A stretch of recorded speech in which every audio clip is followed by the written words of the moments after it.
Yes, guys, welcome back to another video. In this one, we're delving into the pre-season prediction realm. I've been thinking lately about players who could explode in the 2025 season, and one guy, here he is. I think this guy could be absolutely anything in 2025. I think what he's already done in the competition has been profound. If you want to find out who it is, keep watching the video. And before anything else, we have to thank the sponsor of today's video, which is Video Pro.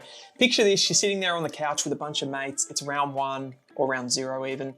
And you're ready to watch the game, but your home entertainment system is not up to scratch. Video Pro can assist you with all of your needs. They have home entertainment systems, home theater systems, projectors, TV screens, everything that you need to host a party and watch the football in the most optimal way.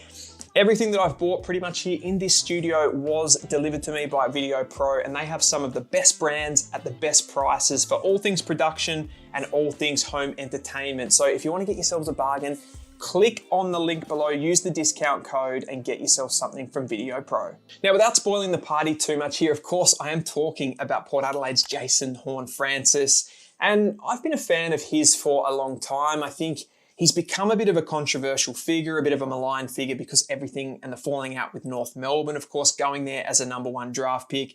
That hurt a lot of the fans. Of course, I'm a North Melbourne fan myself, but you can't deny this guy's pure footballing ability, his game-breaking ability, his dynamism. He is the total package, and I was definitely sad to see him leave North Melbourne.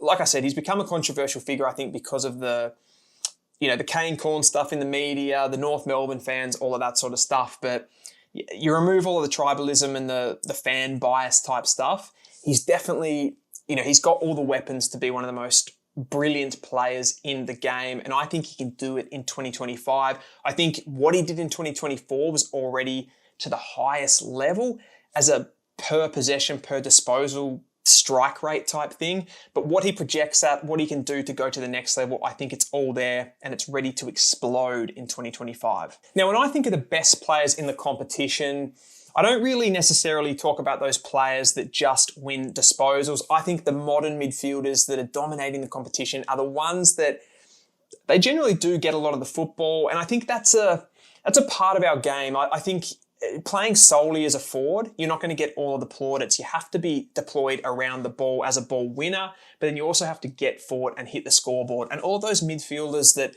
do that are the ones that are really put up on a pedestal for us. You think about Bontempelli, who's been doing it. He is a centre bounce midfielder, but he pushes forward. Christian Petracca, Isaac Heaney, these guys that get 25 to 30 touches, but then they also kick at least a goal a game. They're the ones that are breaking the game open, and they're getting their touches in the front half of the ground. And if we just have a look at Jason Horne-Francis, we'll bring up his 2024 numbers here. So 21.8 disposals. It's listed there as elite, but that's because he is classified, because of his positional breakdown, he is classified as a mid forward as opposed to just a straight midfielder like some of those other ones. So he'd really be sitting in the average, above average there for a midfielder. So it looks a little bit modest there. Doesn't look like he's really dominating the competition, but as we'll see and as we'll go through for Jason Horne-Francis, it's about where he gets his disposals, not how many he gets. So I want to bring up this game here, which is a bit of a microcosm for the way that Jason Horne-Francis plays. It's round 9 against Geelong. Now, in this game, he had 26 disposals, 7 clearances. He had 3 shots on goal, and he kicked a goal himself for the game. Just have a look at this heat map. It's quite staggering how offensive this guy is as a midfielder. In this game, he had about 56% CBAs, which is a lower amount for an absolute midfielder, but Port Adelaide, they do tend to share them around a little bit. You've got Zach Butters, you've got Connor Rozee, you've got Willem Drew, you've got Ollie Wines that goes through there a little bit. Even Jackson Mead takes up some centre bounces. So they do like to share them, shuffle players around and sort of use them in more dynamic ways. But just have a look at, firstly, if you go to that forward 50 area, he's won several possessions inside that forward half of the ground, and that's going to be a theme for Jason Horne-Francis. He wins big contests. He has that sort of evolution to his game to be able to do a bit of a Dustin Martin where he can win one-on-one contests in the forward half of the ground. He's had several shots at goal there. And one thing you will notice across this entire map here, you see that dark blue, which is kicks. And that's something that's a real feature of Jason Horne-Francis's game. He likes to take meters. He's a very high meters per disposal player, likes to break the game open and progress the ball forward. You're not going to see too many handballs from Jason Horne-Francis unless he's really in and under there winning the ball, but you really want the ball to be in his hands. So 66% in the offensive half, 34% in the defensive half, and most of those defensive disposals are forward of the defensive 50. There's only one possession in that defensive 50, so quite staggering there. If we move on here, this sort of highlights within the Port Adelaide midfield mix. And like I said, this guy's only 21 years of age, so we are projecting him as well. We're actually talking about how he could get even better than this, but this is what he did in 2024, which people still said for Jason Horne-Francis that it was an inconsistent year. 24 games, he kicked 27 goals like I've said, his positional classification is a mid-forward, but he attends 55% of Port Adelaide's centre bounces. Their top centre bounce getter is Zach Butters at around 65. So just to put that into context, he really is still pretty much a midfielder. He's just one that spends a bit of time forward. He kicked 27 goals. The next best midfielder was Connor Rozee with 15. Zach Butters kicked 13. So staggering stuff there for a midfield type player. That's 1.1 goals per game, 0.9 behinds per game, and 2.7 shots. So if you look at, again, you sort of juxtapose that against Connor Rozee and Zach Butters, who are goals-wise 13 and 15, 0.5 for the goals average, behind 0.5, 0.7, and shots 1.3, 1.7. So he's almost doubling those guys as far as a shots on goal, just to show his sort of, his damage. 7.2 score involvements for Horne-Francis compared to 6.9 and 5.9. So again, there you bring that score involvement element in. Usually the sort of all-encompassing type midfielders can kind of push that score involvement number up because they're just in the game a little bit more,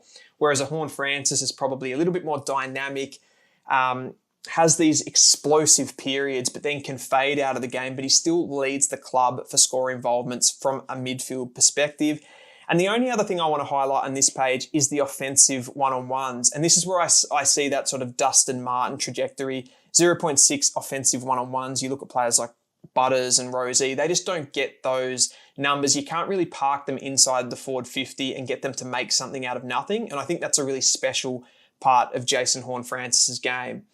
So at this point, we've talked about him as a midfielder being able to hit the scoreboard, but you could, just off the stats that I've showed you so far, you could rebut that by saying, well, of course he has more score involvements, of course he has more goals, more shots on goal, because he's deployed in the front half of the ground. But this is where I want to go to the next evolution of Jason Horne-Francis and show what he can actually do from a midfield perspective, and in particular, a contested possession point of view, but in particular, the clearance phase of the game, where his strike rate is absolutely phenomenal, and he's the most dangerous clearance player at the club. Have a look at this. So I said that he's attended 54% of Port Adelaide's CBAs, which is the lowest of all of those sort of established midfielders in their club. So Rozee's higher, Butters is higher, Drew's higher, even Wines is higher for centre bounce attendances.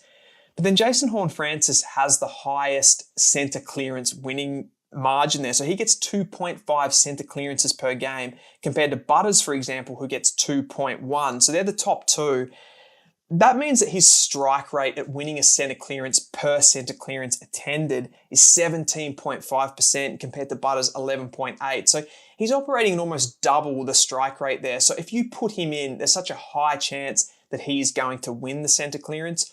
You look at all of the other clearance phases of the game, so the stoppage clearances, the boundary throw-ins, he goes for a total of 5.8 clearances per game, even more than Zach Butters when he obviously attends a lot less. Stoppage clearances there, 3.3 to 2.8. So you talk about a player that's playing in the forward half of the ground, but yet their centre clearance work and their total clearance profile is just so damaging from a strike rate point of view. I just think it's so exciting what he's already doing. But you think he could even improve this if you lifted that percentage from 54 to say 65, 70, that sort of mark, what could he do then? And I think this is a bit of a visualization here. So this is another, just a one-off match, round 17 versus the Western Bulldogs, having a look at his map versus Zach Butters. So in this game, Horne-Francis, very typical of him, 20 disposals. So not getting huge numbers, but just being super impactful. 3 goals he kicked in this game. Have a look at the breakdown here, very similar to that round 7 game that I showed you. Everything is front half. There's a couple in the sort of, back sort of 50 quadrant zone there, but everything's forward of the ball. He's having multiple shots at goal and just being an absolute headache for the opposition. A lot of kicks. Whereas you juxtapose that against Zach Butters, who had 32 disposals and 1 goal. It's just a little bit more holistic across the entire field. It's very spread out. He's getting a lot more ball in the defensive 50. He still was able to kick a goal, and that's the strength of Zach Butters, that he can drift forward and hit the scoreboard, but that's the only touch that he had inside the forward 50. So everything else there, back from that forward 50, and they're different types of players. And of course, this is partly to do with the role that they're being deployed. So Zach Butters is more of that, everywhere midfielder. He gets involved in the link-ups, in the chains. Horne-Francis isn't asked to do that, but that is because of the skill set that he has and the damage factor. And I think a part of this kind of goes into if you talk about the sort of media idea of what Jason Horne-Francis is and that type of dynamic, explosive player, I think sometimes they're unfairly criticised because they do fade out of the game. But you want to savour these guys to have those impactful moments. They're going to tire out a little bit quicker, but when you have one of those really, explosive moves out of the midfield, you win a forward 50 contest, you are going to need more of a time to rest and recuperate after those moments, where someone that's a bit more of an endurance-based player that can kind of link up for those, stay in the game a little bit longer, they can kind of survive off that sort of 3-quarter running, where someone like Horne-Francis, a bit more powerful, uses up a bit more gas. And I think you've just got to take the good with the bad there. I think if we talk about his progression as a player from when he came into the AFL, everything is always very linear with Horne-Francis. He just continues to get better season upon season. The more pre-seasons that he gets into his body. In 2022 there, he came into the AFL, averaged a modest 16.5 touches. He's taken that up each year, 17.6 in his first year at Port Adelaide. And then this year, 2024, which was more of a breakout season, 21.8. But the scoreboard impact is the main thing. That the damage factor is the thing that has really elevated with his game. He went from 0.2 goals to 0.7 and then 1.1. So that keeps going up. The meters keeps going up. So he's more direct. The only thing that regresses in his game is actually the handballs, as he becomes more of a player that they trust with the ball in hand to kick it forward, to progress it, and to not turn it over. So he's gone from 6.6 in his first year to 6.2, progressively going down in the handballs. You look at those clearance numbers. So as the body gets a little bit stronger, he gets a little bit more powerful. He's able to win those hard balls and win the really deep contact stuff as well. So the improvement side for Jason Horne-Francis, I think, is probably less than what a lot of people think it should be. I think people expect that he's going to get 30 disposals. I don't necessarily think that's going to happen. Yeah, that 21.8, that could go up a little bit. It could go up to a 23, 24, 25. But I think that's the ceiling as far as touches. And that's really all he needs to get to be one of the best players in the competition, if not the best player in the competition. I think there's still a few games across the season. If we look at his 2024 year, there's still 2, 3, 4 games where the disposals are just a little bit too low. Like there's a game here in round 18 where he has sub 10 disposals. Of course, that's not really good enough. He has sub 15 in round 8. But across the entire season, he only has 5 or 6 games where he gets under 20 disposals. And the amount that he hits the scoreboard kind of makes up for the fact that he needs to get those really, really high numbers. So I don't think there has to be a lot of improvement. Where it could come, I believe it's probably on the transition.